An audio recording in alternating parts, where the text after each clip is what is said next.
नमस्कार, आजमगढ़ टाइम्स में आपका एक बार फिर से स्वागत है। आइए जानते हैं आजमगढ़ के आज के सभी मुख्य समाचार, ताजा टुडे ब्रेकिंग न्यूज, फटाफट बड़ी खबरों को।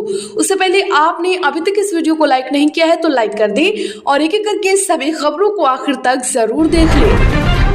आजमगढ़ में 2 आरोपियों के घरों की कुर्की, किशोरी के साथ छेड़खानी के मामले में फरार चल रहा था आरोपी, कोर्ट के निर्देश पर कार्यवाही। दरअसल आजमगढ़ जिले के हिरौला थाना क्षेत्र में किशोरी के साथ छेड़खानी के मामले में फरार चल रहे आरोपी की घर कुर्की की कार्यवाही की गई है। इस मामले में 20 जुलाई 2024 को मुकदमा दर्ज किया गया था।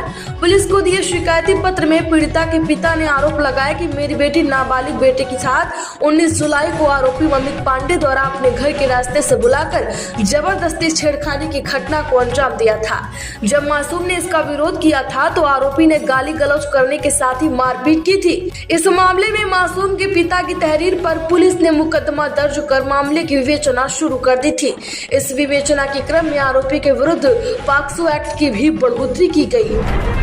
वक्फ संशोधन बिल, आजमगढ़ समेत यूपी में विरोध प्रदर्शन की तैयारी, मुस्लिम युवाओं को बताए जा रहे नुकसान, अखिलेश बोले भाजपा पूरा कंट्रोल चाहती है। जी हां, वक्फ संशोधन बिल आज 2 अप्रैल को लोकसभा में पेश होगा। इस बिल के खिलाफ यूपी में प्रदर्शन की तैयारी है। मुस्लिम युवाओं को इस बिल के नुकसान बताए जा रहे हैं। प्रदर्शन को देखते हुए लखनऊ, वाराणसी समेत अन्य सभी जिलों में पुलिस ने फ्लैग मार्च निकाला। समाजवादी पार्टी और कांग्रेस ने व्हिप जारी किया है। अपने सभी सांसदों को लोकसभा में रहने और वक्फ संशोधन विधेयक पर चर्चा में हिस्सा लेने के लिए कहा है।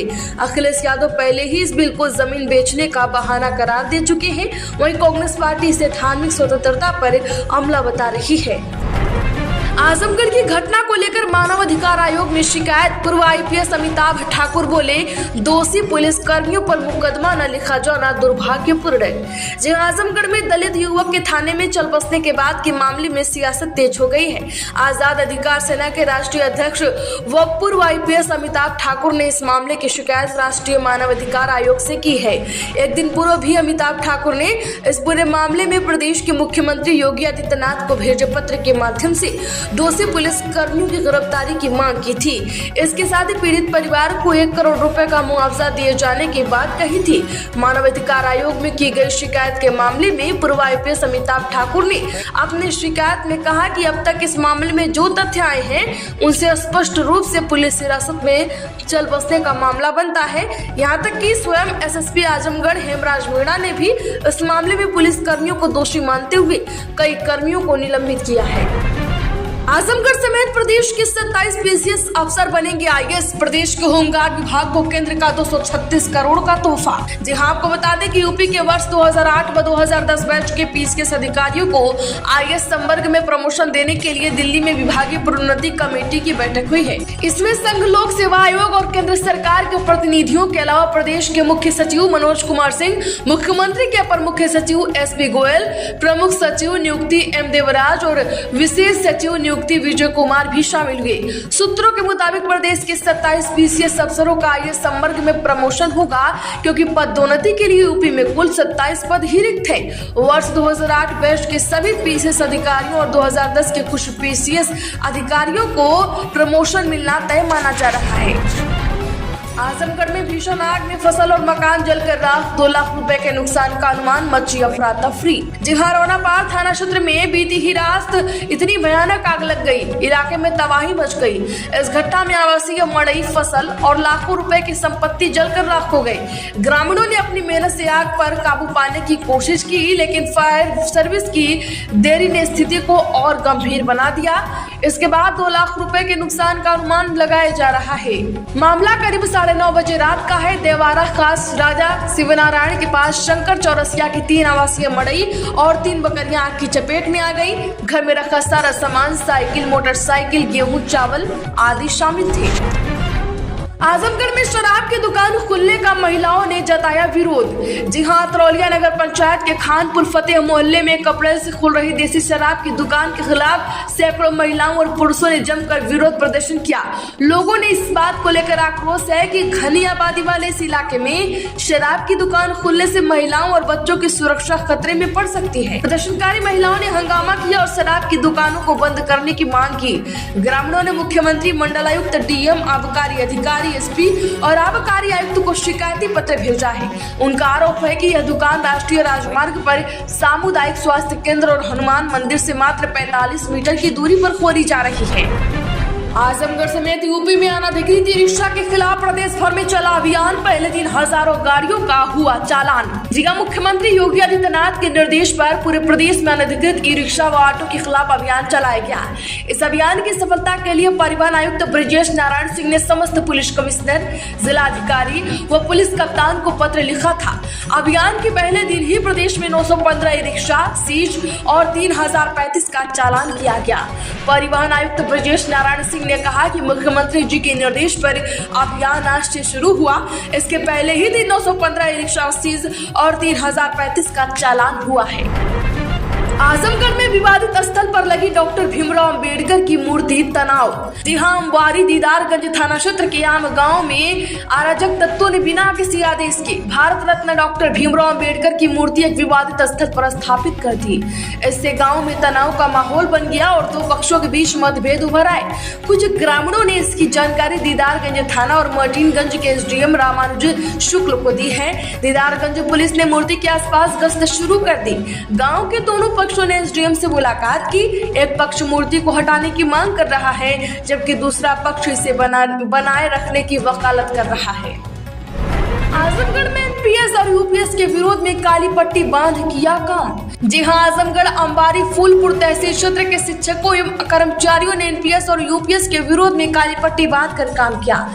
National movement for old pension scheme के राष्ट्रीय अध्यक्ष विजय कुमार बंधु के आह्वान पर विद्यालयों में विरोध प्रदर्शन हुआ। अटेवा के जिला अध्यक्ष सुभाष चंद्र यादव ने कहा कि देश का शिक्षक एवं कर्मचारी लंबे समय से एनपीएस और यूपीएस को समाप्त कर ओपीएस लागू करने की मांग कर रहा है, लेकिन सरकार एनपीएस को समाप्त न कर देश के शिक्षकों एवं कर्मचारियों को जबरन यूपीएस थोप दिया है। आजमगढ़ में लड़की से मारपीट के आरोपी पर केस, दोबारा गुंडा एक्ट की तैयारी।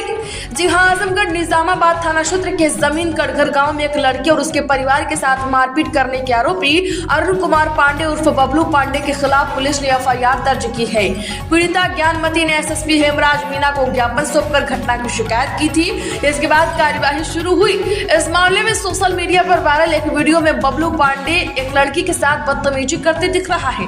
ज्ञानमती ने कहा कि 23 मार्च को ही गांव के गुलाब ने उनके परिवार के अभिलाष, संजय, रमेश और सुखदेव के खिलाफ निजामाबाद थाने में फर्जी मुकदमा दर्ज कराया था। आजमगढ़ में एसओ समेत अन्य पुलिस कर्मियों पर चलेगा मारने का मुकदमा, थाने में दलित युवक वाला मामला। जी हां, यूपी के आजमगढ़ के तरमा थाना परिसर में प्रतियोगी छात्र के चल बसने के मामले में पुलिस ने थाना अध्यक्ष कमलेश कुमार पटेल समेत कुछ अन्य पुलिस कर्मियों के खिलाफ मारने का मुकदमा दर्ज किया है। थाना अध्यक्ष समेत निलंबित किए गए तीनों पुलिसकर्मी फरार हो गए हैं। एसपी ने सीओ फूलपुर को मामले की जांच सौंपी है। उधर तरमा थाने में नए थाना अध्यक्ष की तैनाती की गई है। आजमगढ़ में बंदरों के आतंक से नगरवासी परेशान, निजात दिलाने की मांग।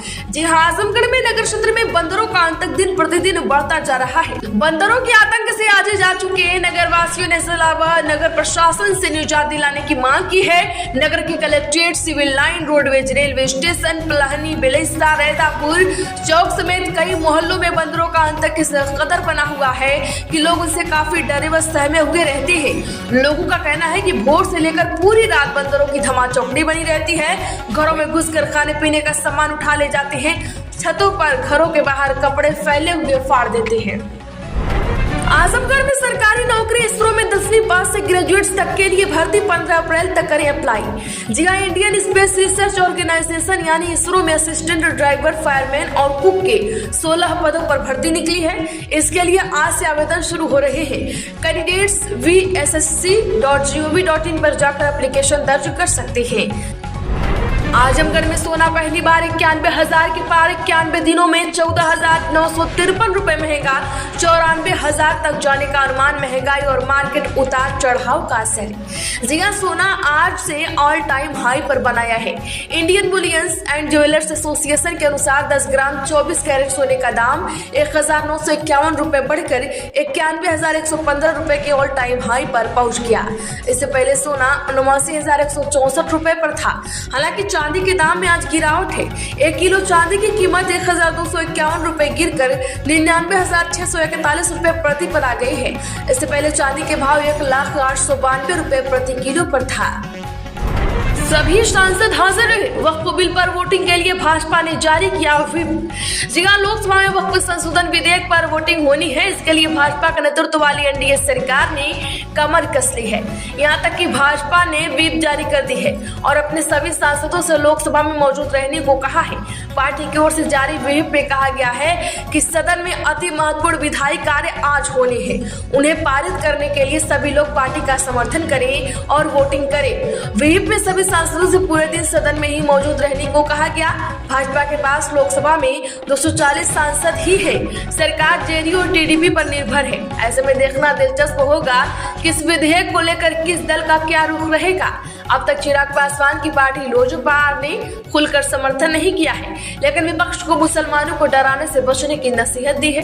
इसी तरह जेडीयू का स्टैंड भी क्लियर नहीं है। ललन सिंह ने कहा है कि हम लोकसभा में ही अपना रुख स्पष्ट करेंगे। इसके चलते सस्पेंस भी बढ़ गया है। तो आजमगढ़ की खबरों में आज के लिए बस इतना ही। वीडियो को लाइक करें, ज्यादा से ज्यादा लोगों में शेयर करें और आजमगढ़ टाइम्स में अगर आप पहली बार आए हैं तो चैनल को सब्सक्राइब करके घंटी का निशान जरूर दबा लें। और आजमगढ़ के किस गली, मोहल्ले, गाँव, शहर, कस्बे, दिल्ली, मुंबई से देख रहे हो कमेंट बॉक्स में जरूर बताएं।